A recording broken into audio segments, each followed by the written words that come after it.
بسم الله الحمد لله والصلاة والسلام على سيدنا رسول الله وعلى آله وصحبه ومن والاه. ولقد علمتم الذين اعتدوا منكم في السبت فقلنا لهم كونوا قردة خاسئين فجعلناها نكالا لما بين يديها وما خلفها وموعظة للمتقين. Mwenyezi Mungu Subhanahu wa Ta'ala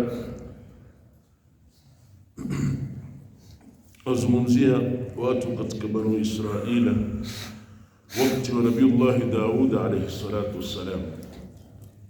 Sema hakika mna habari za wale ambao kwamba walikiuka sheria za siku ya Sabato, Mwenyezi Mungu akabadilisha kuwa nyani waliodhalilishwa.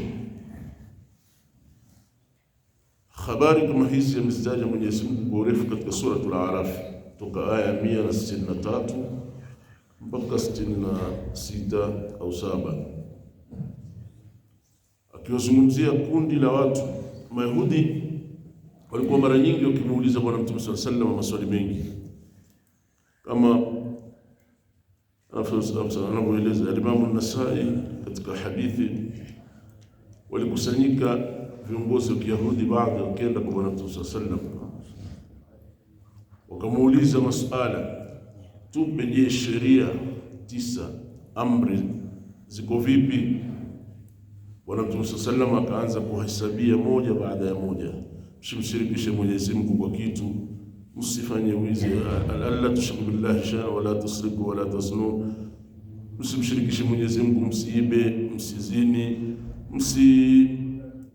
msimpeleke mtu asokuwa na tuhuma mbele ya sultani, msile riba, msimkashifu mwanamke kwamba hana tuhuma. Akawaeleza, kisha mwisho akamwambia, wa khasatan lakum ayyuha alyahud la ta'du fi as-sabt, na hasa kwa nyinyi Mayahudi, la ta'du fi as-sabt, msikiuke mipaka ya siku ya Sabt. Mayahudi walikuwa na fikra wakiwaambia watu wa Madina hasa, nahnu abnaullah wa ahibba'u, sisi ni watoto wa Mwenyezi Mungu na tunapendekeza zaidi kwa Mungu kushinda watu wengine wote, kwa hivyo hatuwezi kuadhibiwa.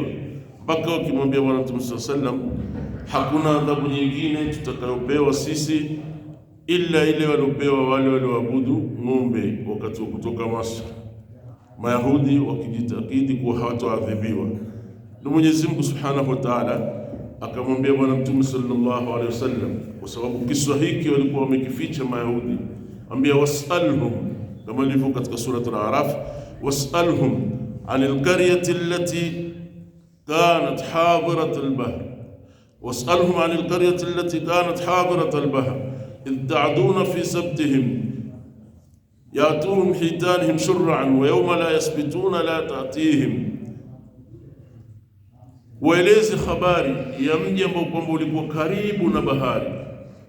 Ni mji gani? Wanazuoni tafsiri wamehitilafiana, lakini kauli iliyokuwa na nguvu ni mji unaoitwa Aila, unapatikana baina ya Madian na milima ya Turi Saina.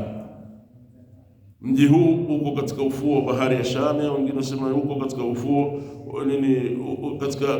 ufuo baina karibu na mji wa Madian. Walikuwa na watu, Mwenyezi Mungu Subhanahu wa Ta'ala aliwekea sharia Mayahudi kwa siku ya Jumamosi hakuna kufanya kitu chochote. Siku yao ya Sabato ikawa hakuna kufanya kitu chochote, ikawa hawendi kulima, hawendi kazini, hawendi popote, hukaa siku hiyo ni ya ibada ya Mwenyezi Mungu Subhanahu wa Ta'ala. Sasa katika mji ule walikuwa ni wavuvi wapenda, ikawa hata kuvua samaki hakuna, kwa kuwa Mwenyezi Mungu anataka kuwapa mtihani. Kadhalika liyabtalihim, Mwenyezi Mungu ataka kuwapa mtihani kuwa je, watafuata amri ya Mwenyezi Mungu Subhanahu wa Ta'ala. Ikawa siku ile ambayo kwamba wamekatazwa kufanya jambo, basi samaki hutoka mpaka ikapita mbele ya macho yao, ni kama ambao kwamba ni mayai yanayolea juu. Utaona samaki wako wengi katika mji ule. Siku ya Jumamosi kawa huona kila siku wako mpaka milangoni kwao, kwa kuwa ni mji huko kwenye ufuo wa bahari, samaki huzunguka mpaka mbele yao.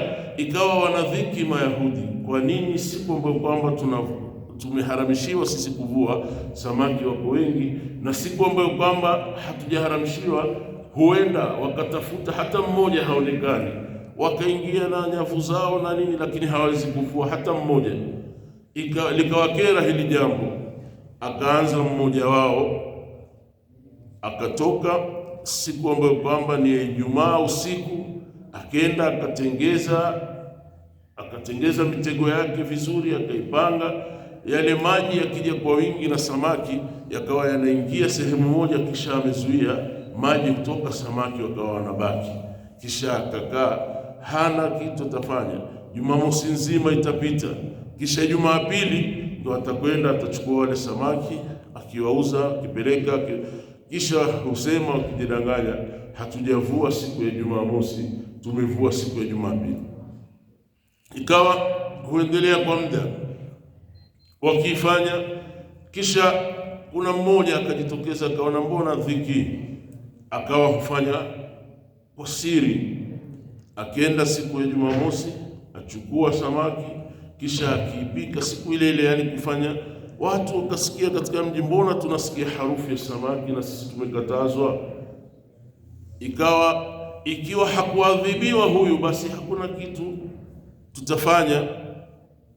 Lakini kuna watu katika wao wakatoka kwambia, jamaa, msifanye, Mwenyezi Mungu hapendi, amewakataza kufanya kitu hiki siku ya Jumamosi. Wakawa hawakumsikiza Mwenyezi Mungu Subhanahu wa Ta'ala, wakawa wanafanya, na wale waliowaonya katika watu wakakataa kuwasikiza.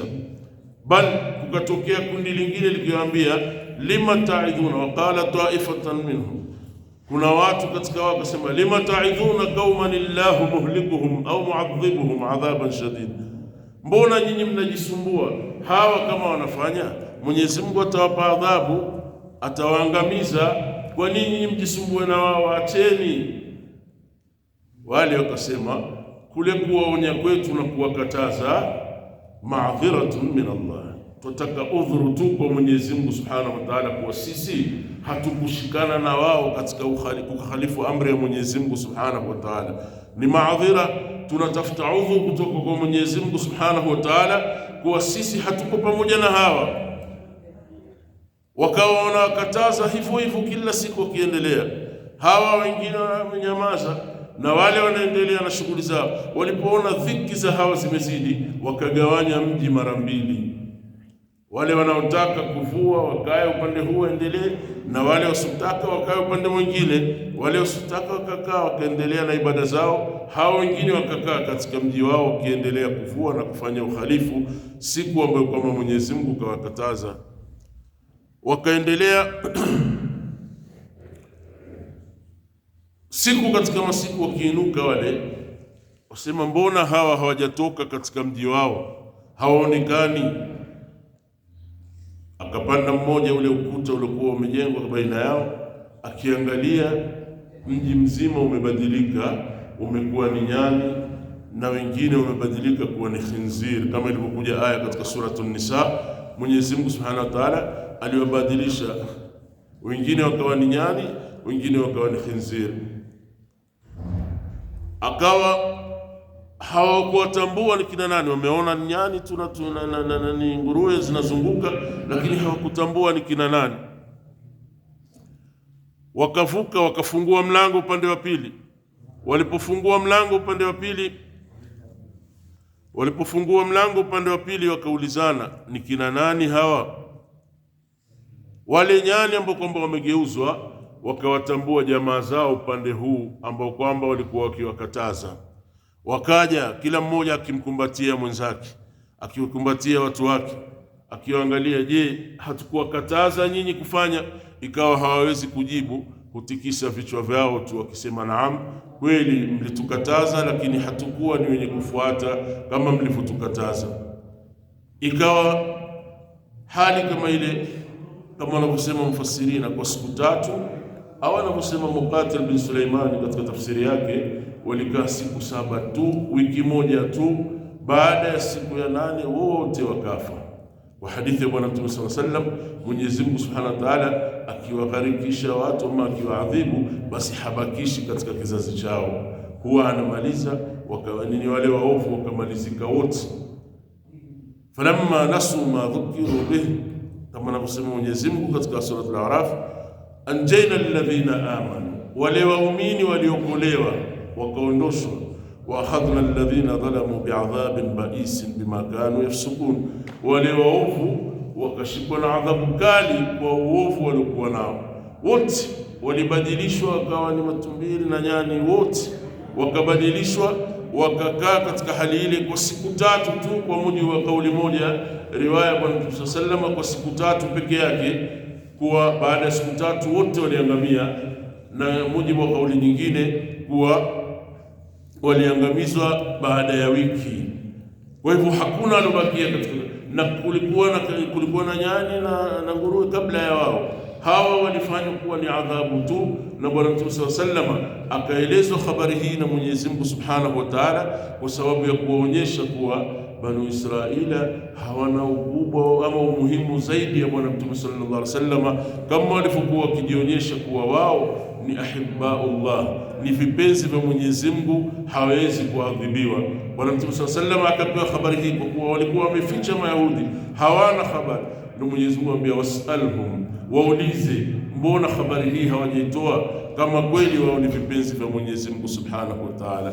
Kwa hivyo katika wanyama tulikuwa tukizungumzia ni hawa waliobadilishwa na kuwa ni wanyama kwa sababu ya adhabu, wakawa ni tumbiri na nguruwe kwa sababu ya adhabu walikuwa wamepao kwa kukiuka amri ya Mwenyezi Mungu Subhanahu wa Ta'ala. Inshallah tutaendelea na wengine katika hayawani al-madhkur fi al-Qur'an, wale wanyama waliotajwa katika Qur'ani na viswa vyao na sababu gani wametajwa katika Qur'ani. Inshallah kesho tutaangalia wanyama wengine ambao kwamba wametajwa ndani ya Qur'ani na Mwenyezi Mungu Subhanahu wa Ta'ala. Allahumma anfa'na bima 'allamtana, rabbi 'allimna alladhi yanfa'una, rabbi faqqihna wafaqqih lana wa karabatin lana fi dinina ma ahliku untha wa dhakar. Allahumma waffiqna waffiq al-kull lima tartadi qawlan wa fi'lan karama, warzuq al-kull halalan da'ima wa la khilla atqiya 'ulama, nahdha bi kulli khairin wa nukfa kull shar. Allahumma aslih lana kull ash-shu'un wa akir bima ترضى منك العيون، واقض عنا يا ربنا كل الديون قبل أن تأتينا رسل المنون، واغفر واستر أنت خير من ستر. والصلاة الله تغشى المصطفى من إلى الحق دعانا بالصدق والوفاء، بكتاب فيه للناس الشفاء، وعلى آل النبي الشرفاء، وعلى أصحابه مصابيح الغرر. اللهم اهدنا بهداك واجعلنا ممن يسارع في رضاك، ولا تولنا وليا سواك، ولا تجعلنا ممن خالف أمرك وعصاك. وحسبنا الله ونعم الوكيل، ولا حول ولا قوة إلا بالله العلي العظيم. وصل اللهم وسلم وبارك على سيدنا محمد وآله وصحبه، والحمد لله رب العالمين.